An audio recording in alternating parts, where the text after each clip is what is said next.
क्षेत्र आदमापूर येथे भाविकांची मोठी गर्दी। उन्हाळी सुट्टीचा शेवटचा आठवडा असल्यामुळे श्री क्षेत्र आदमापूर येथे संत सद्गुरू बाळूमामा यांच्या दर्शनासाठी भाविकांनी मोठी गर्दी केली होती। राज्यासह परिसरातील विविध भागांमधून हजारो भाविक दर्शनासाठी दाखल झाल्याने मंदिर परिसर भक्तिमय वातावरणाने फुलून गेला होता। दर्शनासाठी मंदिर परिसरात भाविकांच्या लांबच लांब रांगा लागल्याचं चित्र पाहायला मिळालं। महिला, ज्येष्ठ नागरिक तसेच लहान मुलांसह अनेक भाविक सकाळपासून दर्शनासाठी थांबले होते।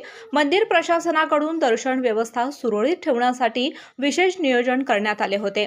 दरम्यान वाढत्या गर्दीमुळे मुदाळतिट्टा येथे मोठ्या प्रमाणात वाहतूक कोंडी निर्माण झाली होती।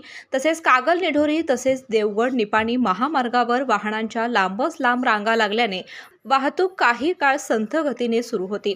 लांबून येणाऱ्या भाविकांच्या मोठ्या संख्येमुळे संपूर्ण परिसरात उत्साहाचं वातावरण निर्माण झालं होतं। पहाटे झालेल्या पावसामुळे उड्डाणपुलाच्या खाली मोठ्या प्रमाणात पाणी साठले होते। त्यानंतर पाऊस थांबल्यामुळे हे पाणी निघून गेले। आज दिवसभर पावसाचे वातावरण नसल्यामुळे अनेक भाविकांना दर्शनाचा लाभ घेता आला।